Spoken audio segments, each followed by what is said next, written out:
kami. Terima kasih banyak Tuhan, kami tahu hadirat masih ada di sini Bapak. Kami datang, kami bawa hati kami. Saatnya kami menikmati berkat surgawi dari Allah buat kami. Firman itu hidup dan berkuasa. Sanggup Tuhan untuk memulihkan keadaan kami, memberi sukacita bagi kami, memberi kehidupan yang kekal bagi kami. Urapan khusus Tuhan berikan buat hamba Bapak, sehingga tidak ada kata-kata kosong hamba keluar dari bibir mulutnya, tetapi benar-benar kata-kata yang Allah berikan dari Allah sendiri, sehingga membangun, menyembuhkan, dan menghidupkan kami yang ada. Beri kami hati Tuhan yang mau menerima, telinga mau mendengar, dan juga hati untuk bergerak menjadi pelaku firman Bapa. Kami mau mencari perkenanan Tuhan, karena itu layakan kami Bapa. Kami sudah siap untuk menerima firman Tuhan dan melakukan di kehidupan kami. Dalam nama Yesus kami berdoa. Haleluya.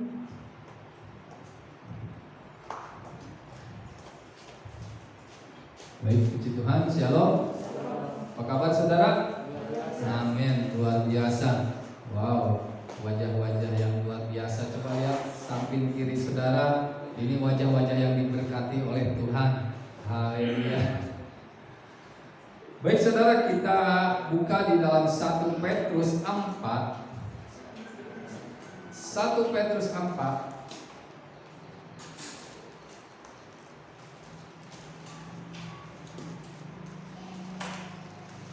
1 Petrus 4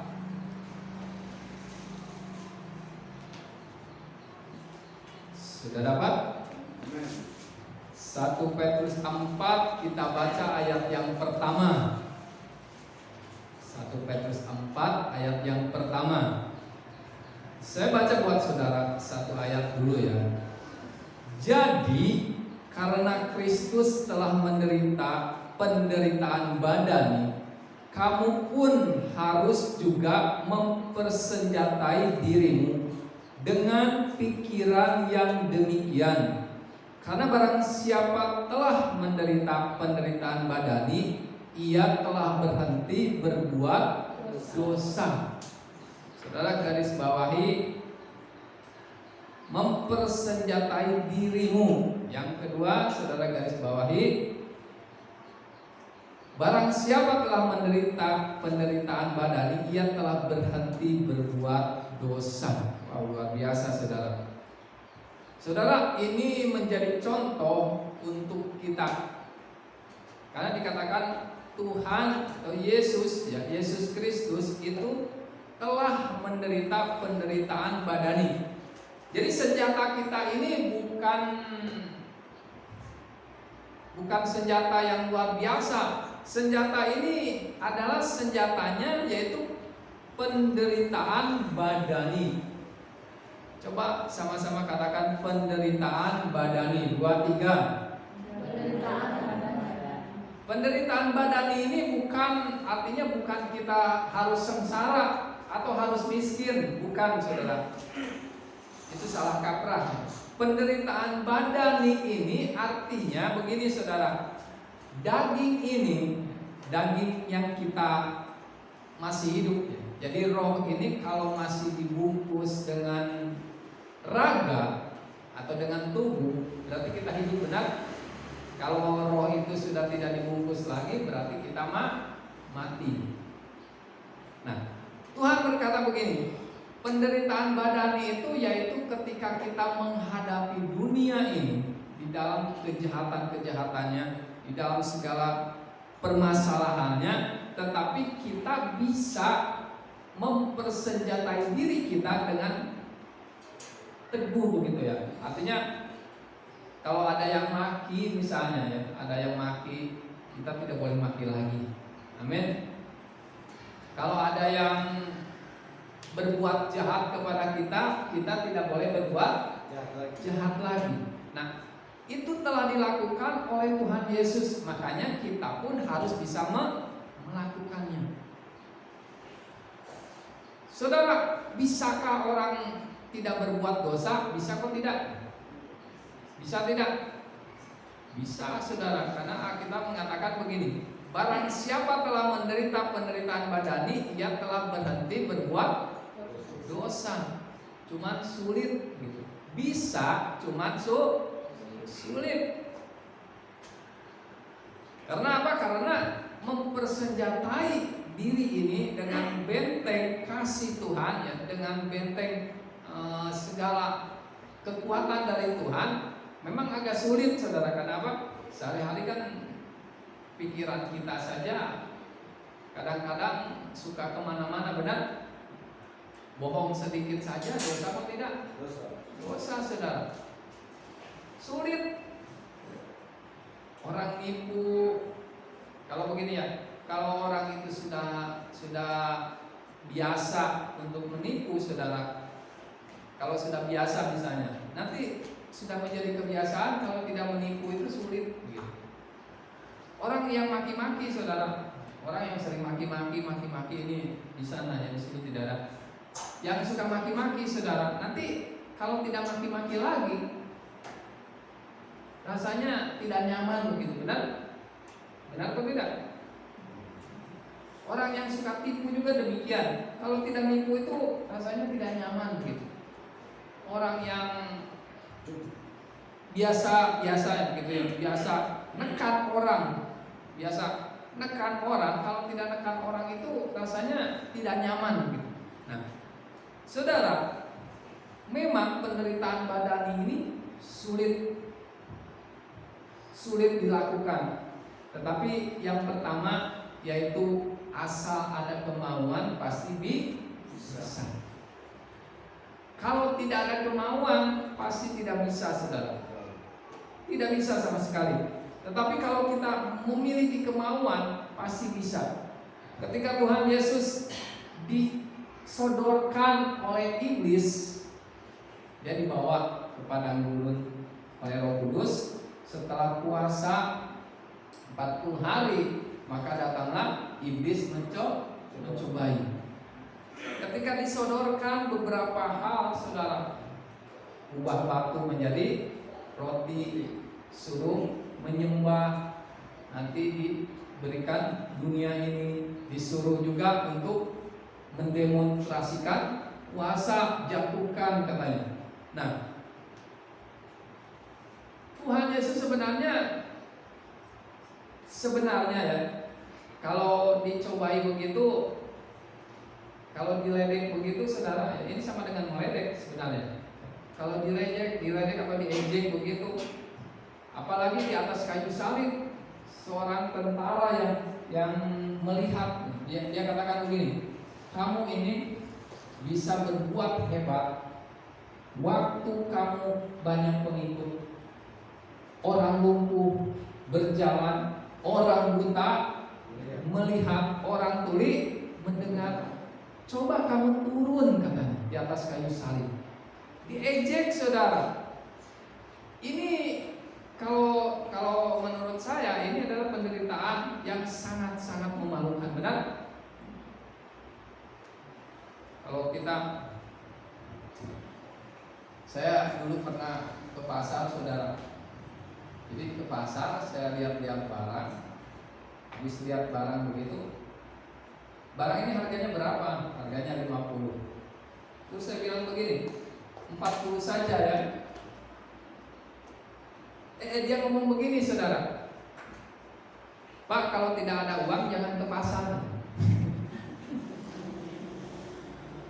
Ini hati ini, wih, kurang ajar ini orang. Kan wajar kalau harganya 50.000, saya tawar 40.000 begitu. Ini orang ini ngomong begitu, Pak, kalau tidak ada uang jangan ke pasar. Bagaimana ini tidak mendidik, saudara? Ya, kebetulan saya bawa uang waktu itu.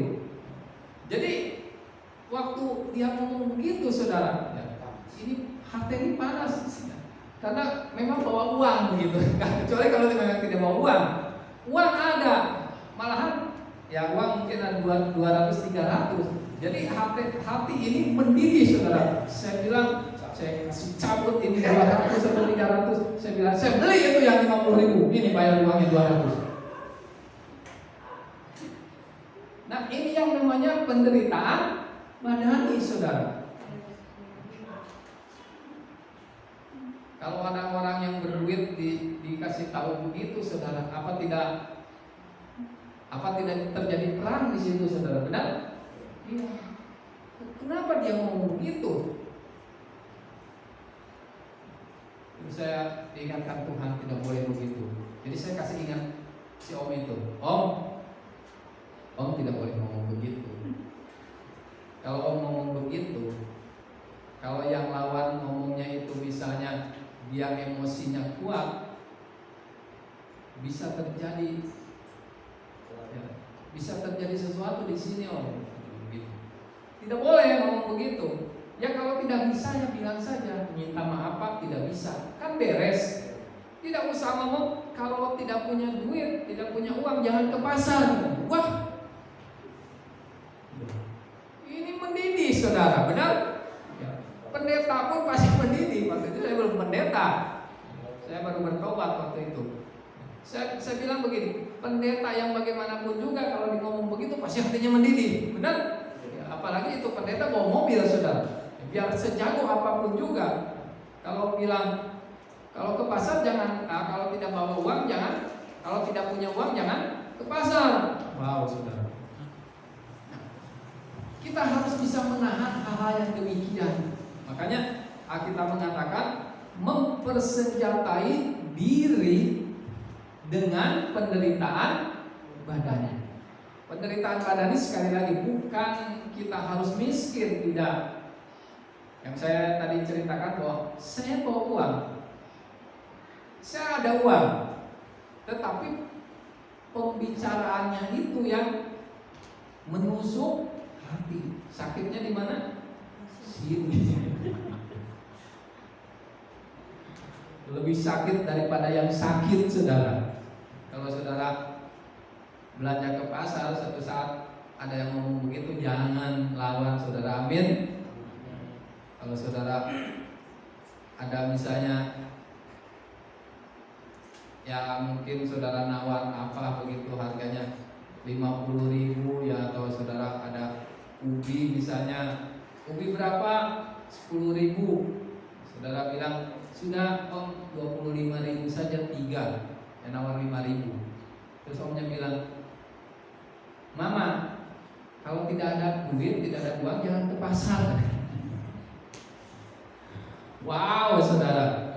Tetapi kita harus bisa bertahan. Nah, inilah dikatakan mempersenjatai dengan penderitaan. Artinya dengan sesuatu yang yang menurut kita ini memancing kita menjadi emosi.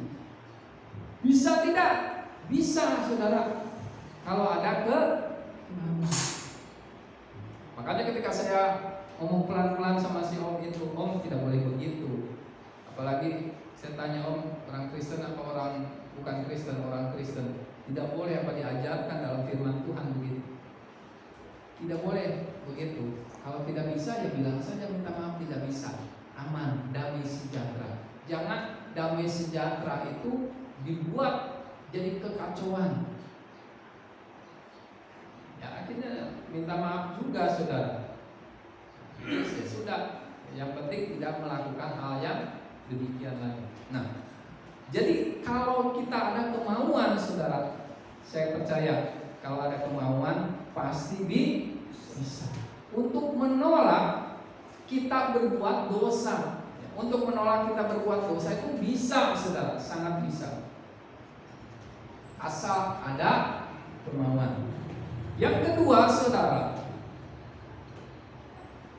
untuk menolak dosa ya, atau untuk bertahan di dalam penderitaan, karena begini, Paulus mengatakan bahwa daging ini memang enak sekali, saudara. Dosa itu enak tidak? Enak, saudara. Dosa itu sangat enak. Dosa itu bisa menghasilkan banyak, bisa menghasilkan kepuasan juga, benar? Iya. Dosa itu menghasilkan kepuasan, saudara.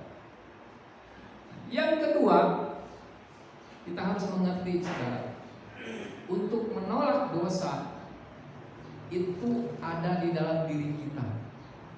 Coba katakan kanan kiri atau katakan pada diri sendiri. Menolak dosa itu ada dalam diriku. Coba Jawab 1, 2, 3. Diri kita ini diciptakan ini baik atau excellent gitu ya. Excellent itu baik sekali atau unggul. Jadi hal yang kedua, kita harus sadar bahwa kita ini diciptakan ini baik. Amin. Minggu kemarin saya memberi judul Ia menjadikan segala-galanya baik. Kita ini diciptakan baik. Kenapa? Kalau saudara lihat, ketika Adam dan Hawa jatuh dalam dosa, yang jatuh dalam dosa itu satu orang yang namanya Hawa. Kan Hawa dibujuk iblis, benar? Untuk makan buah. Setelah makan buah, saudara, dosa ada di dalam diri Hawa merambat kepada Adam. Setelah merambat kepada Adam, saudara lihat, Tuhan ini sebenarnya menciptakan Adam itu baik, tetapi dia tidak bisa mempertahankan kemuliaan yang Tuhan berikan. Kalau saudara nanti baca di dalam Kejadian 3, ketika Hawa itu berbuat dosa, terus Adam juga berbuat dosa, datanglah Allah. Dikatakan ketika Allah itu datang, sembunyi dua-duanya kan.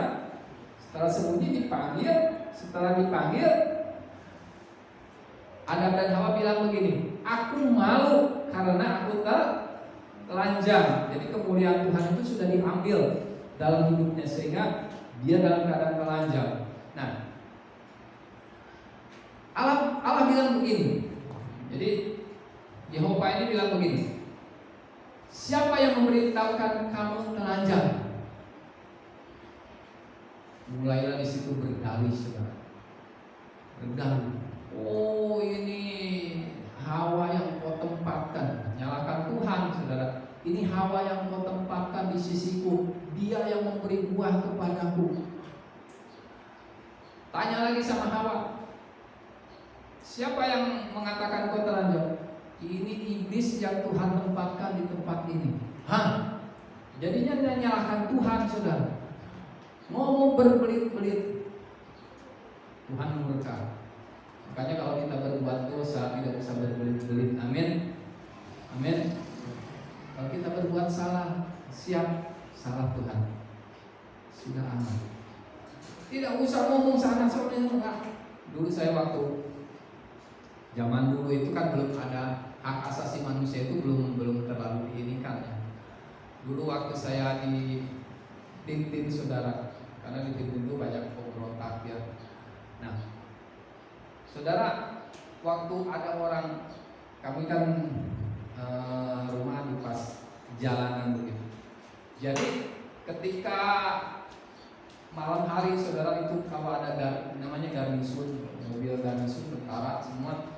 Nah, di situ kalau pas melihat anak-anak lagi minum, lagi berkerumun, langsung saudara dipalang begini, habis turun begini dikejar, anak-anak itu dikejar.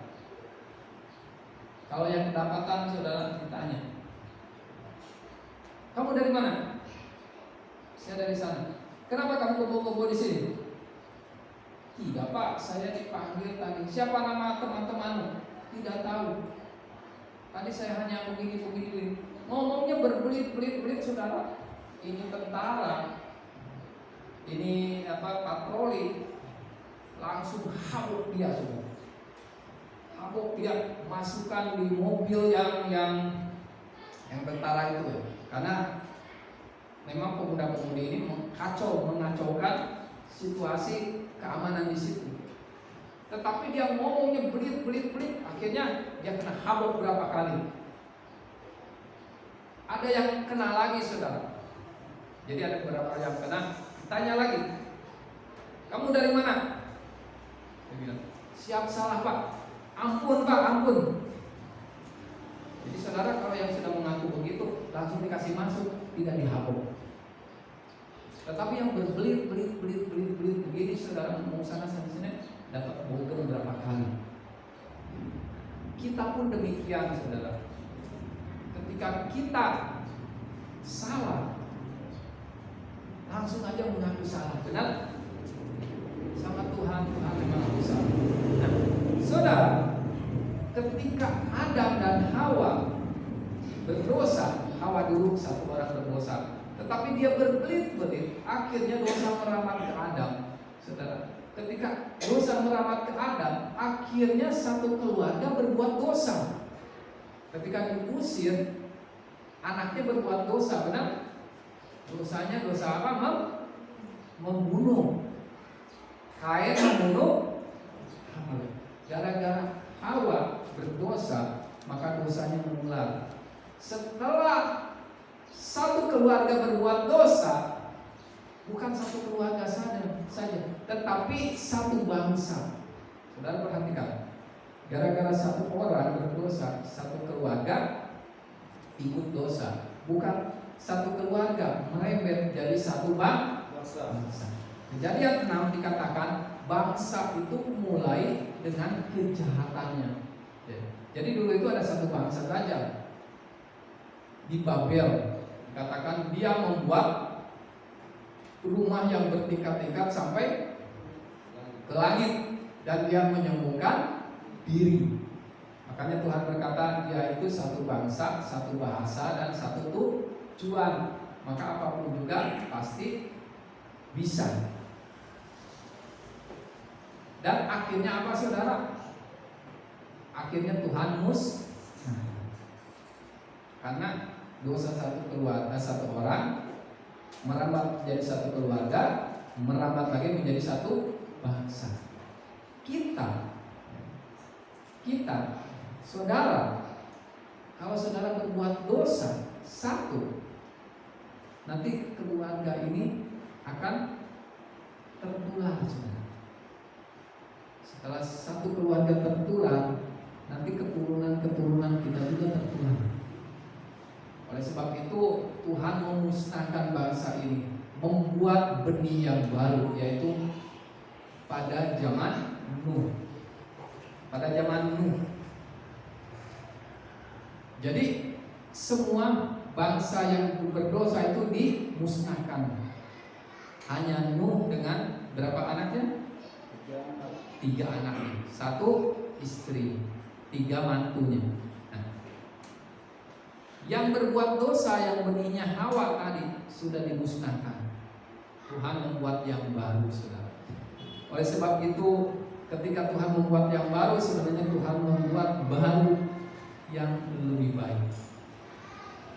Ternyata mereka pun berdosa dan berdosa. Tapi Tuhan tidak musnahkan sampai hari ini. Hanya Tuhan musnahkan dosanya, yaitu dengan Tuhan menebus di atas kayu salib. Dosanya itu sudah ditebuskan. Ketika Paulus mengatakan begini, ketika kita percaya kepada Tuhan Yesus, hidupku bukan aku lagi, tapi Kristus yang ada di dalam. Berarti ketika kita mati, makanya ada, kenapa ada di dalam kekristenan ada dikatakan lahir baru.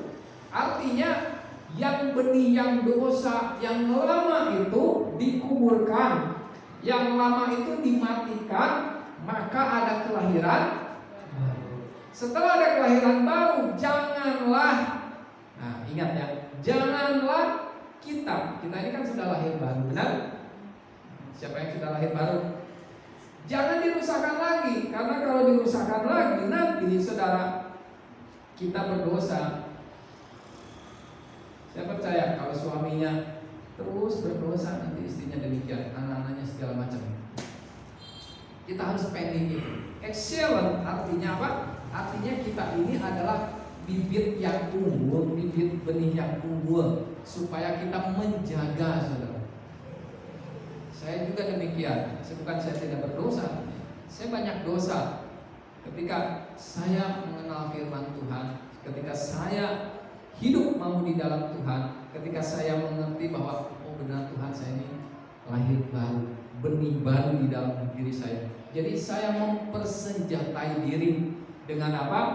Dengan supaya tidak berbuat lagi dosa. Tidak berbuat lagi dosa. Karena apa? Karena kita mengatakan dosa itu menjalar seperti penyakit kanker. Nah, penyakit kanker demikian juga, penyakit kanker cepat menjalarnya. Dosa pun demikian. Nah, oleh sebab itu hari ini saudara, saya percaya, oh kita tidak mampu, oh kita tidak kuat. Kalau saudara mau, Roh Kudus pasti menolong saudara. Amin. Kalau saya mau, pasti Roh Kudus menolong saya. Dosa itu, saya katakan dosa itu enak saudara. Nah, ada ceritanya begini saudara. Ini ada satu orang. Jadi satu orang ini, ya apa, orang Cina lah. Nanti kalau bilang orang Timor, orang Rote, orang Sabu, apa itu beta? Orang Cina lah. Jadi orang Cina ini punya, dia beli babi. Babi ini gemuk, bersih, sehat. Babi ini lagi bunting saudara. Satu saat ketika dia piara babi ini sudah hampir beranak, datang penyakit babi. Dia juga kena. Datanglah dia ke gereja. Pak Pendeta tolong doakan babi saya. Kenapa? Babinya mau beranak Pak Pendeta, tapi dia sudah pilek-pilek, sudah disuntik masih pilek. Wow, Pak Pendeta datang ke kandangnya babi, bau juga tidak apa-apa, mau doakan. Jadi dia suruh begitu, hei sakit penyakit yang ada dalam diri babi, keluar. Bukan penyakit dari manusia saja, dari babi juga bisa. Keluar. Setelah didoakan, besok lusanya sudah agak baikan saudara. Jadi setelah agak baikan datang lagi ini orang ini sama Pak Pendeta. Pak Pendeta, saya sudah janji kalau babi ini beranak 10, saya kasih 5 buat Pak Pendeta. Wah, Pak Pendeta, puji Tuhan. Daripada babi saya mati, tapi sudah didoakan. Kalau ada 10 kan beta 5, Pak Pendeta 5, babi induknya masih hidup, kan masih untung. Ya kan pikir begitu. Kan ini masih untung daripada mati, benar? Daripada mati dia tidak dapat anak babi. Induknya juga mungkin mati penyakit begitu, orang penyakit begitu, mana ada yang mau beli babi lagi. Biarlah kasih Pak Pendeta saja 5. 1 bulan kemudian beranak saudara, pas 10. Wow. Dia kasih kabar sama Pak Pendeta, Pak Pendeta, babi sudah beranak 10, milik Pak Pendeta 5. Jadi Pak Pendetanya sudah, aduh terima kasih Tuhan, syukur 5 saudara. Tapi jangan sekarang diambil Pak Pendeta. Anak babi itu kan tidak bisa kan diambil. Diambil berapa bulan anak babi? Kalau dijual berapa bulan? 2. Jadi 2 bulan lagi Pak Pendeta, baru Pak Pendeta bisa ambil. Oh ya, tidak apa-apa, Pak Pendeta tunggu saja 2 bulan. 1 bulan berjalan, 1 bulan 10 hari berjalan, 1 bulan 20 hari berjalan. Tiba-tiba saudara ada seroja. Saudara tahu seroja? Yang kemarin itu seroja saudara. Ini kandang babi ini roboh. Begitu roboh saudara, begitu selesai seroja, roboh, begitu roboh, langsung yang punya dilihat, ya yang punya babi ini dilihat. Ternyata saudara 5 mati. Mainnya hidupnya masih hidup, yang 5 hidup. Ketika dilihat 5 mati, 5 masih ada. Dia mau diputar otak, langsung dia lari sama Pak Pendeta. Pak Pendeta minta maaf, yang saya kasih itu 5 itu Pak Pendeta punya, kena angin puting beliung, kena seroja, mati semua. Sisa saya punya 5. Padahal waktu itu kan belum dikasih tahu mana babinya Pak Pendeta, mana babinya dia. Yang penting itu babi yang mati itu Pak Pendeta punya. Jadi dia tanya, Pak Pendeta mau dikuburnya di mana katanya? Pak Pendeta punya babi 5 ini mati katanya. Jadi Pak Pendetanya bilang, tak usah dikubur, buang saja. Ini kan persis dengan Ananias dan Safira. Otaknya pintar tidak? Pintar tidak? Pintar. Jadi yang mati buat Pak, yang hidup dia.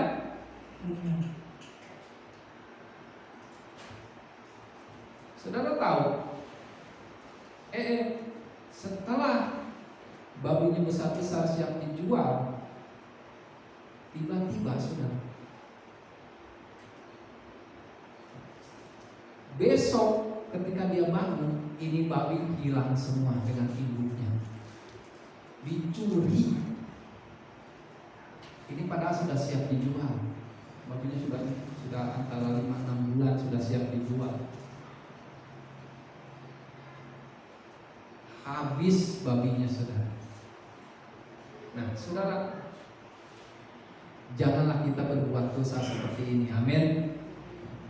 Walaupun otak kita pintar, jangan memintari Tuhan. Amin. Amin.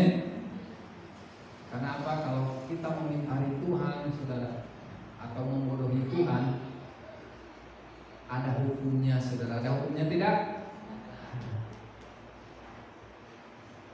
Nah, biarlah kita menjadi benih-benih yang unggul. Amin. Dalam rumah tangga, saudara, ini benih yang unggul. Amin. Coba katakan dalam diri saudara, saya ini benih unggul.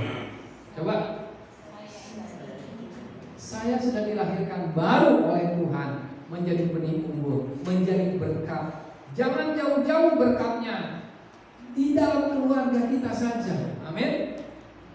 Di dalam keluarga kita harus tunjukkan bahwa kita ini adalah excellent. Kita ini adalah bibit yang unggul, benih yang unggul, yang baik sekali. Karena Tuhan sudah mematikan, Tuhan dan kita sudah mematikan kedagingan, dan kita sudah lahir baru, menjadi baru. Paulus pun demikian, saudara. Oleh sebab itu, saudara, saya percaya semua bisa, pasti bisa. Yang penting ada kemauan. Yang kedua, kita harus memiliki pikiran bahwa kita ini adalah benih yang unggul. Kita ini ditempatkan di tengah-tengah keluarga menjadi benih yang unggul. Kita ditempatkan di tengah-tengah gereja menjadi benih yang unggul. Kita ditempatkan di tengah-tengah kota kita, biar kita menjadi benih yang unggul. Jadi dua hal ini, saudara, mempersenjatai dengan penderitaan badan, yaitu menolak dosa, bisa. Yang penting ada kemauan, yang pertama. Yang kedua, kita sadar bahwa kita adalah benih yang unggul.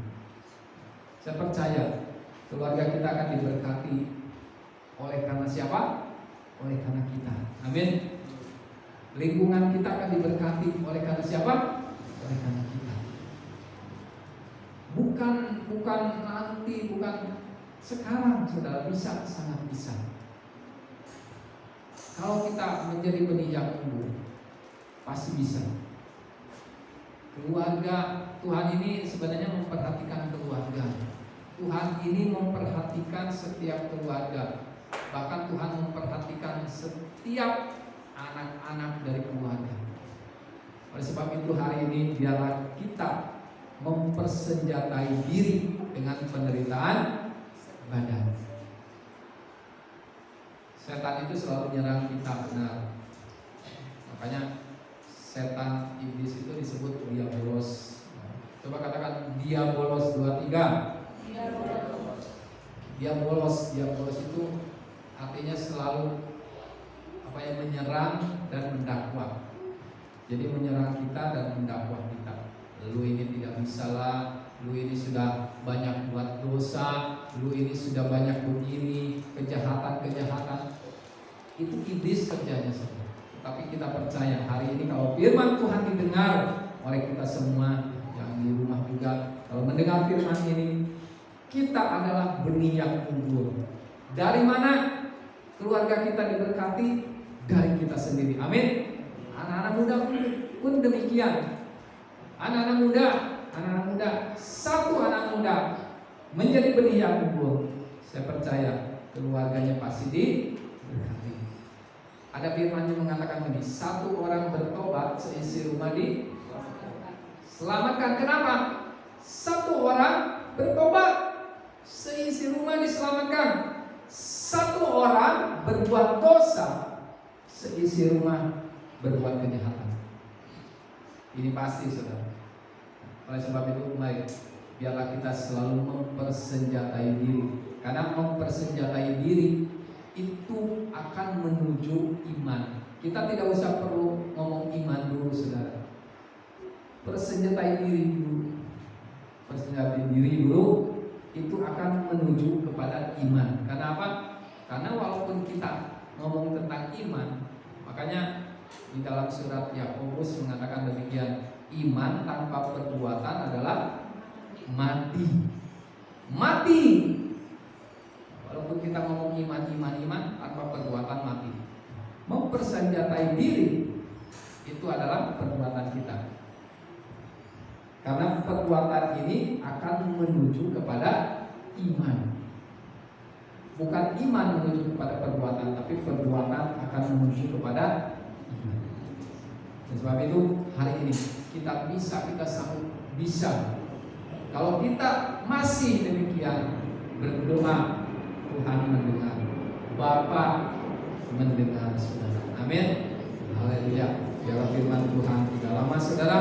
Tuhan Yesus memberkati firman-Nya. Biarlah kita selalu mempersenjatai diri kita dengan penderitaan badan, artinya menolak dosa, keinginan-keinginan daging. Engkau adalah benih yang unggul, saya benih yang unggul. Biarlah dari diri saya memancar sinar yang baik, memancar kepada keluarga, suami, kepada istri, kepada anak-anak, kepada lingkungan, dipancarkan semua. Saya percaya keluarga ini akan menjadi keluarga yang lahir baru dan keluarga yang satu saat menjadi keluarga yang diperhitungkan oleh Tuhan. Haleluya. Mari saudara, sebelum kita memuji Tuhan, kita berdoa. Terima kasih Tuhan Yesus buat hari ini. Kami mengucap syukur kalau kami hari ini mendengar firman Tuhan. Oleh karena anugerah dan kemurahan Tuhan, biarlah kami mengerti bahwa kalau kami mau untuk menolak dosa, pasti bisa. Karena firman Tuhan mengatakan demikian. Kalau kami dipersenjatai dengan persenjataan atau dengan pikiran untuk menolak dosa, maka kami telah berhenti berbuat dosa. Demikian juga Tuhan ingatkan kami bahwa kami adalah orang-orang yang sudah dipilih oleh Tuhan menjadi bibit yang unggul, yang baik sekali, menjadi sesuatu untuk memberkati baik itu keluarga kami, baik itu pekerjaan kami, baik itu untuk anak-anak kami.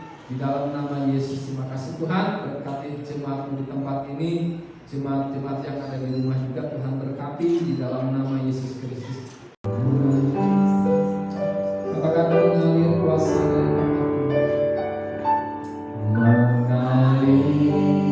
kuasa dari tempat maha tinggi, Bapa kekal mulia, Kau hari di sini memulihkan hati, menyembuhkan yang terluka, bukan tenang bersamamu Bapa.